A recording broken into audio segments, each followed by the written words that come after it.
내 놈 같은 년이 감히 우리 가문을 더럽혀 내 남편이 죽은 지 얼마나 됐다고 하인 놈과 붙어먹고 다니느냐. 그렇게 말씀하실 자격이 있으십니까? 제 남편이 어떻게 죽었는지 정말 모르십니까? 아니면 모른 척 하신 겁니까? 뭐? 감히 내 앞에서 입을 놀리는구나. 내 년이 우리 집안에 들어온 순간부터 재수 없게 꼬였어. 그러니까 내 남편이 요절한 거야. 내가 화를 불러들인 거라고. 아니요. 제 남편은 병으로 죽은 게 아니라 독살당한 겁니다. 그리고 그 독을 먹인 사람, 바로 당신의 새 부인, 수란입니다. 네, 내가 무슨 소리를 하는 거냐? 진실이 드러나는 게 두렵습니까? 저를 내쫓으면 모든 게 덮일 줄 알았습니까? 이제는 모두가 알게 될 겁니다. 당신이 어떤 인간인지. 조선시대 한낱 하인과 과부가 사랑에 빠진다면 마을의 조롱과 멸시, 그리고 도망칠 곳 없는 현실. 하지만 그들 앞에 숨겨진 더 큰 비밀이 있었다. 그녀의 남편은 정말 병으로 죽었을까? 그리고 모든 사건을 지켜보던 한 노파가 마침내 입을 열었다. 조선시대 가장 충격적인 이야기, 지금 시작합니다. 나는 덕구. 조선의 작은 마을에서 태어나고 자랐다. 어릴 때부터 부모가 없었고 형제도 없이 홀로 살아왔다. 마을 사람들은 나를 고아, 하인이라 불렀다. 사실 하인이라기보다는 이 집 저 집을 떠돌며 온갖 허드렛일을 하는 존재에 가까웠다. 처음에는 몇몇 집에서 나를 받아주었지만 결국엔 다들 부담스러워했다. 남의 집 귀한 밥을 공짜로 먹고 있다는 눈총을 받기도 했고, 작은 실수라도 하면 고아라서 그런다며 비난을 받았다. 몇 번이나 마을을 떠날까 고민했지만 딱히 갈 곳도 없었다. 어디를 가든 똑같을 테니까. 현재 내가 머무는 곳은 마을 어귀에 있는 오래된 초가집이다. 원래 이 집에는 혼자 사는 노파가 살았는데 몇 달 전 조용히 세상을 떠났다. 집을 물려받을 가족도 없었고 마을 어르신들이 나에게 그냥 내가 거처 삼으라며 내어주었다. 덕분에 비바람을 피할 곳이 생겼지만 밤이 되면 이 집은 나를 삼킬 것처럼 무겁고 음산했다. 그날 밤도 유난히 조용했다. 달이 크고 밝았지만 왠지 공기가 무거웠다. 뭔가 설명할 수 없는 기운이 감돌고 있었다. 나는 습관처럼 집 뒤편의 우물가에 걸터 앉았다. 그곳은 내 유일한 쉼터였다. 어린 시절부터 혼자 있을 때면 우물 옆에 앉아 생각에 잠기곤 했다. 조용히 물을 내려다보면 마치 다른 세상으로 빠져드는 느낌이 들었다. 오늘따라 물이 유난히 맑았다. 보통 우물물은 깊고 어두워 얼굴이 흐릿하게 비치기 마련인데 달빛 때문인지 내 모습이 선명하게 보였다. 나는 조용히 물속에 자신을 바라보았다. 그런데 갑자기 물결이 미세하게 일렁였다. 바람도 불지 않는데 처음에는 내가 착각한 줄 알았다.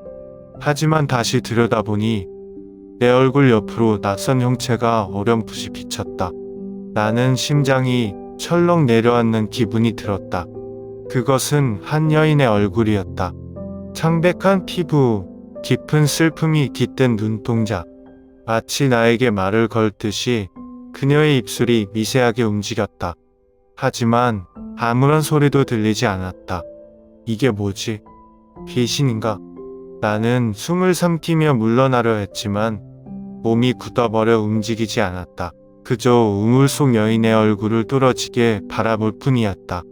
그때 갑자기 주변에서 싸늘한 바람이 불었다. 등 뒤에서 누군가 지켜보고 있는 것 같은 느낌이 들었다. 오싹한 기운이 척추를 타고 올라왔다.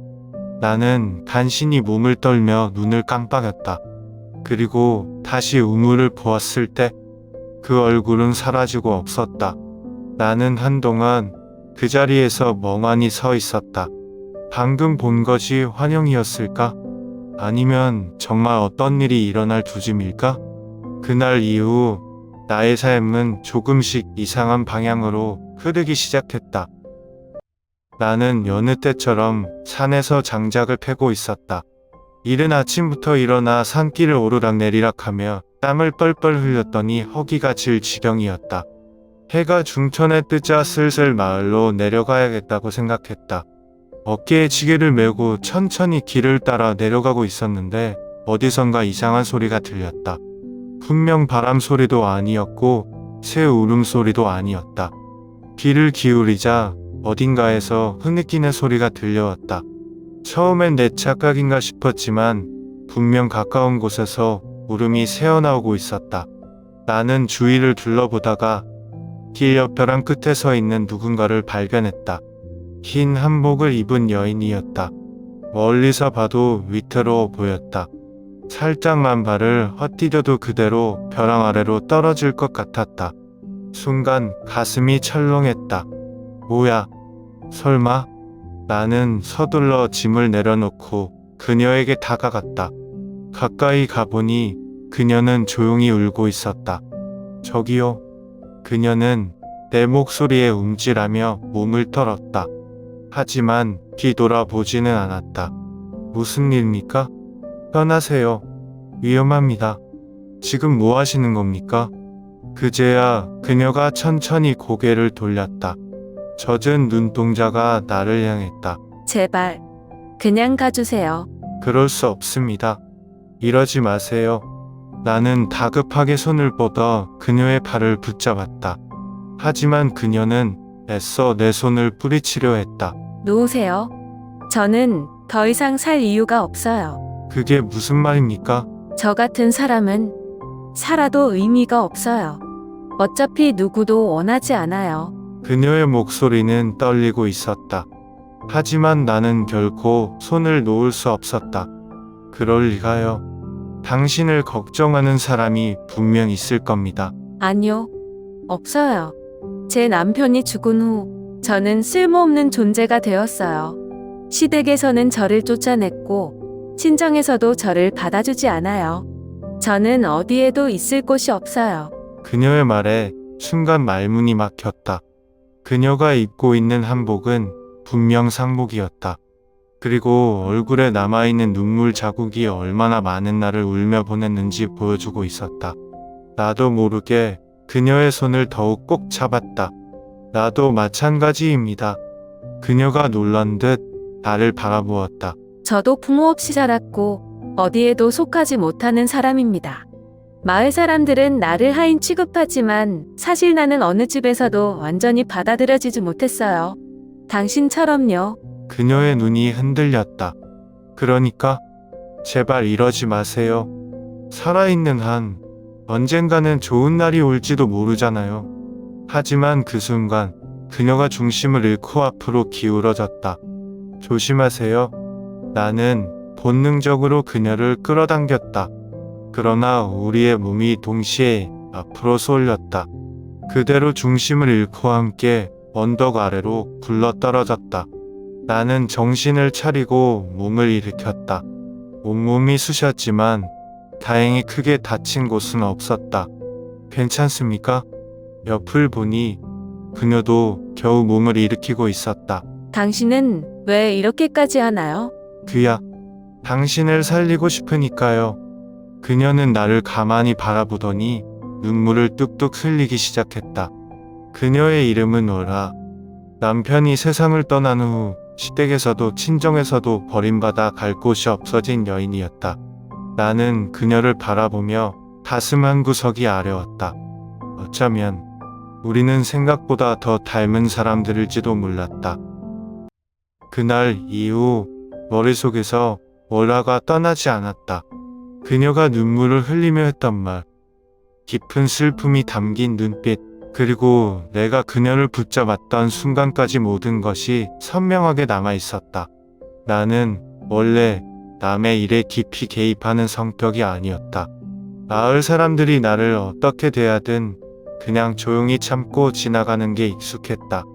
하지만 이번만큼은 달랐다. 그녀가 다시 혼자가 되면 또다시 그 벼랑 끝에 서지 않을까 걱정됐다. 그러던 어느 날 우연히 장터에서 그녀를 다시 만났다. 덕구씨, 아, 월아씨. 그녀는 한 손에 작은 보자기를 들고 있었다. 여기서 뭐 하세요? 그냥 볼 일이 있어서요. 나는 딱히 할 말이 없어서 어색하게 웃었다. 그런데 그녀는 갑자기 내 손에 뭔가를 쥐어주었다. 이거요. 이게 뭡니까? 떡이에요. 집에서 조금 만들었어요. 나는 순간 당황했다. 누군가 내게 먹을 것을 챙겨준 적이 거의 없었으니까. 저한테 왜 이런 걸 주십니까? 그냥 덕구 씨 덕분에 살아있잖아요. 고맙다는 인사예요. 나는 어색하게 보자기를 받았다. 감사합니다. 그렇게 우리는 장터에서 잠시 이야기를 나누었다. 처음에는 가벼운 대화였다. 날씨 얘기, 마을 얘기, 장터의 분위기 같은 것들. 그런데 점점 그녀는 자신의 이야기를 꺼내기 시작했다. 월화는 본래 양반 가문의 딸이었다. 하지만 부모님이 일찍 돌아가시고 친척들 손에 자라다 보니 제대로 된 사랑을 받지 못했다고 했다. 어릴 때부터 저는 언제나 남의 집 귀한 딸이었어요. 누구의 가족도 아니고 그저 머물다 가야 하는 존재 같은 느낌이었죠. 그녀는 18살에 혼인을 했다. 남편은 나쁘지 않은 사람이었지만 오래 살지 못하고 병으로 세상을 떠났다. 문제는 그 이후였다. 시댁에서는 저를 귀신 들린 여자라고 손가락질했어요. 남편을 잡아먹은 여자라고요. 처음엔 버티려고 했어요. 하지만 결국 쫓겨났어요. 친정에도 가봤지만 이미 다른 사람이 살고 있었어요. 어디에도 갈 곳이 없었죠. 그녀의 말이 가슴 깊이 박혔다. 그럼 지금은 어디서 지내고 있습니까? 절에서 조금 머물고 있어요. 하지만 오래 있을 수는 없죠. 나는 순간 무언가 말을 하려다 멈췄다. 내가 사는 초가집이라도 같이 지내자고 하면 어떨까? 하지만 내가 그런 말을 해도 될까? 나는 그저 마을에서 떠도는 하인일 뿐인데. 그녀가 나를 가만히 바라봤다. 덕구 씨는요? 저요? 덕구 씨도 어디에도 속하지 못한 사람이죠? 나는 잠시 망설이다가 나도 모르게 마음속 이야기를 꺼내고 있었다. 저도 비슷합니다. 부모 없이 자라서 이 집 저 집을 전전하며 살았어요. 사람들은 저를 하인이라고 부르지만 사실 누구도 저를 제 식구로 받아들이지 않죠. 월화는 조용히 고개를 끄덕였다. 그럼 덕구 씨도 외로웠겠네요. 나는 아무 말도 하지 않았다. 그녀의 말이 전곡을 찔렀다. 그렇게 우리는 처음으로 서로의 상처를 꺼내 보였다. 어쩌면 처음부터 알고 있었는지도 몰랐다. 서로가 얼마나 닮은 존재인지. 그날 이후 나는 그녀를 계속 신경 쓰기 시작했다. 우연히 장터에서 마주칠 때도 길에서 지나칠 때도 괜히 그녀의 얼굴을 먼저 찾게 되었다. 그리고 그녀도 마찬가지였다. 하지만 어느 순간 내 마음속에서 이상한 감정이 자라고 있다는 걸 깨달았다. 나는 그냥 하찮은 하인인데 그녀에게 무슨 감정을 품고 있는 걸까? 이런 감정을 가져도 될까? 아니, 나는 그녀에게 감히 뭔가를 바랄 수 있는 사람일까? 월화와 자주 마주치는 일이 많아질수록 마을 사람들의 수군거림도 점점 커져갔다. 원래 이 마을은 조그맣고 누가 누구와 어울리는지 어디서 뭘 했는지 쉬쉬하고 넘어가는 법이 없었다. 처음에는 그냥 장터에서 마주쳤다고 했다. 그 다음에는 길가에서 같이 걸었다고 했다. 이제는 대놓고 하인이 과부를 꼬셨다. 라는 말까지 나오기 시작했다. 덕구가 월하를 넘보는 게 아니냐? 하인이 감히 양반 가문의 과부를 건드려 둘이 밤에 몰래 만난다는 소문도 있더라. 말이 퍼지는 건 한순간이었다. 나는 대수롭지 않게 넘기려고 했지만 월화는 점점 초조해 보였다. 덕구 씨, 이제 우린 만나지 않는 게 좋을 것 같아요. 왜요? 이러다 정말 큰일 날 수도 있어요. 그깟 소문이 뭐가 그렇게 무섭습니까? 덕구 씨는 몰라요. 남자와 여자는 다릅니다. 특히 저 같은 과부는 더 조심해야 해요. 나는 답답했지만 그녀의 말이 틀린 것도 아니었다. 조선에서 과부가 새로운 인연을 맺는다는 건 큰 죄악처럼 여겨졌다. 더구나 상대가 하찮은 하인이라면 더 말할 것도 없었다. 하지만 결국 일이 터지고 말았다. 며칠 후 마을 한복판에서 사람들이 웅성거리더니 낯익은 얼굴이 보였다. 최영감월화의 시아버지였다. 그는 마을 사람들에게 둘러싸여 있었고 얼굴은 녹이 등등했다. 그 과부년 어디 있느냐? 사람들이 웅성거리더니 누군가 월화를 끌고 나왔다. 그녀의 얼굴은 잔뜩 굳어 있었다. 내가 우리 집안을 욕보였다지? 아닙니다. 아니라고? 최영감은 비웃듯이 코를 훌쩍였다. 내 남편이 죽은 지 얼마나 됐다고 하인놈과 어울리는 것이냐? 그게 정숙한 과부가 할 짓이더냐? 월화는 고개를 떨구었다. 아닙니다. 그런 사이가 아닙니다. 부디 오해하지 마십시오. 오해? 이미 온 마을이 다 떠들고 있는데 오해라 할 수 있겠느냐? 나는 더 이상 참을 수 없었다. 앞으로 나서며 말했다. 그만하십시오. 아무런 증거도 없이 이런 말씀을 하시는 건 너무하십니다. 이놈이 감히 어디서 주둥이를 놀리느냐? 최영감이 버럭 소리를 질렀다. 내 놈 같은 하인이 감히 양반댁 과부를 넘보는 게 당연한 일이더냐? 저는 오라님을 넘본 적이 없습니다. 그럼 지금까지 같이 어울려 다닌 건 뭐냐? 나는 순간 할 말을 잃었다. 뭐라고 해도 변명처럼 들릴 게 뻔했다. 그때 최영감은 차갑게 웃으며 말했다. 오늘부로 내년은 우리 집안과 아무런 상관이 없다. 다시는 우리 성을 팔지도 말고 어디 가서 우리 집안과 엮이지도 마라. 월화는 무릎을 꿇고 애원했다. 제발 그러지 마세요. 저는 아직도 그분의 제사도 지내야 하고 닥쳐라. 내년 같은 년이 제사를 지낸들 조상님 기뻐하시겠느냐? 최영감은 손을 휘젓더니 뒤돌아섰다. 월화는 바닥에 주저앉아 눈물을 흘렸다. 나는 그 모습을 보고도 아무것도 할 수 없었다. 그때였다. 사람들 사이에서 라 불리는 마을의 늙은 여인이 앞으로 걸어 나왔다. 그녀는 오랫동안 마을에 살며 모든 비밀을 알고 있는 사람이었다. 그녀가 천천히 입을 열었다. 최영감, 월하를 욕하기 전에 내 과거부터 돌아보는 게 좋을 것 같구먼. 순간 분위기가 얼어붙었다. 최영감이 눈살을 찌푸렸다. 이 노파가 무슨 헛소리를 하려는 게냐? 할매는 코웃음을 치며 사람들을 둘러봤다. 여러분, 다들 모르고 있었죠? 월하의 남편이 죽은 이유를. 사람들이 웅성거렸다. 그 약병으로 죽었다고 했지 않소? 그렇지. 워낙 몸이 약했던 사람이었잖아. 할매는 고개를 저었다. 아니야. 그 사람 병이 아니라 독살당한 거야. 모두가 일순간 조용해졌다. 월화는 눈을 크게 떴다. 뭐라고요? 할매는 최영감을 뚫어지게 쳐다보며 말했다. 그리고 그 독을 먹인 사람이 누구인지 아느냐? 사람들이 숨을 삼켰다. 바로 최영감의 새 부인이다. 뭐라고? 그 여자가 내 아들을 죽였어. 그런데도 내 놈은 이 사실을 숨기고 죄 없는 월화만 내쫓았지. 월화는 얼굴이 새하얗게 질렸다. 그럴 리가.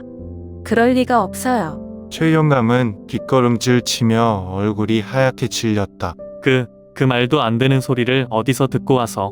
할매는 비웃으며 말했다. 내가 눈으로 봤거든. 새 부인이 몰래 약재를 바꿔치기 하는 걸. 사람들은 웅성거리기 시작했다. 그럼 월화는 억울하게 쫓겨난 거잖아? 하늘이 알고 땅이 알겠지. 어떻게 이런 일이. 최영감은 더 이상 아무 말도 하지 못했다. 마을 사람들 사이에서 술렁임이 멈추지 않았다. 할매가 던진 한마디가 모든 분위기를 바꿔놓았다. 월화의 남편은 병으로 죽은 게 아니야. 독살당한 거야. 월화는 얼굴이 새하얗게 질렸다. 그럴 리가 없어요. 제 남편이 독살이라니? 최영감은 얼굴을 붉히며 소리쳤다. 이 노파가 헛소리를 하는구나. 무슨 근거로 그런 말을 하는 것이냐? 할매는 비웃으며 말했다. 근거. 내 두 눈으로 똑똑히 봤지. 내 새 부인 수란이 약을 바꿔치기 하는 걸. 사람들은 경악했다. 수란이 그랬다고? 그럼 월화는 아무 죄도 없었던 거잖아? 이게 사실이라면 큰일 아닌가? 최영감은 당황한 기색이 역력했다. 그게 무슨 소리냐? 내 부인이 그럴 리가 없다. 그럼 직접 물어보시지. 내 아들을 돌봐준다는 핑계로 약을 준비하던 그 손이 얼마나 부자연스러웠는지. 그리고 약을 먹인 날마다 내 아들이 얼마나 괴로워했는지 말이야. 순간 마을 사람들이 모두 수란을 바라보았다. 수란은 창백한 얼굴로 고개를 저었다. 거짓말이에요. 제가 왜 그런 짓을 합니까? 하지만 할매는 그녀를 노려보며 한마디를 던졌다. 외계인. 내가 최영감의 새 부인이 되고 싶었으니까. 내가 진짜 원하는 건 최영감이 아니라 그 집안의 재산이었잖아. 수란은 더 이상 아무 말도 하지 못했다. 월화는 그제야 모든 걸 이해한 듯 고개를 들었다. 그래서 저를 내쫓은 거군요. 최영감은 말없이 입술을 깨물었다. 저를 내쫓아야 했겠죠. 그래야 사람들의 의심이 저에게 쏠릴 테니까. 저는 과부니까. 누구도 제 말을 믿어주지 않을 테니까. 최영감이 움찔하며 발을 때려 했지만 마을 사람들이 길을 막았다. 이제 어떻게 할 생각이십니까? 최영감, 맞아요. 이 일을 그냥 덮고 넘어갈 생각은 아니겠죠? 과부라고 함부로 몰아세운 죄, 이제는 누가 받아야 합니까? 마을 사람들의 목소리가 점점 커졌다. 그 순간 월화의 시어머니가 앞으로 나왔다. 그녀는 떨리는 손으로 월화의 손을 잡았다. 월아야, 미안하다. 내가 너무 늦게 알았구나. 월화는 그녀를 바라보았다. 그리고 조용히 손을 뿌리쳤다. 이제 와서 후회하셔도 제게 돌아갈 곳은 없습니다. 수라는 결국 관아로 끌려갔다. 최영감도 사람들의 비난을 피할 수 없었다. 그렇게 월화를 둘러싼 억울한 오해는 풀렸다. 하지만 그녀의 마음에 남은 상처는 쉽게 아물지 않을 터였다. 그 일이 있은 후 월화는 마을을 떠나려 했다. 하지만 나는 그녀를 놓아줄 수 없었다. 어디로 가실 겁니까? 어디든. 이제 어디에도 속할 수 없으니까요. 나는 그녀의 손을 잡았다. 월화님은 언제나 어디에도 속할 수 있는 분입니다. 하지만 덕구 씨는 저는 원래 어디에도 속하지 못한 사람입니다. 그러니 이제라도 당신 곁에 있으면 안 되겠습니까? 월화는 조용히 나를 바라보았다. 그리고 처음으로 미소를 지었다. 그렇게 우리는 함께 살기로 했다. 마을에서는 두고두고 우리 이야기가 회자되었다. 하인이 양반 가문에 과부와 혼인했다고. 과부와 하인의 사랑이라니? 조선에서 그런 일이 가능해? 그래도 저 둘만큼 서로를 지켜준 사람도 없지 않나? 우리는 많은 시선을 받았지만 개의치 않았다. 결혼식은 소박했지만 따뜻했다. 마을 사람들이 하나둘씩 축하하러 왔다.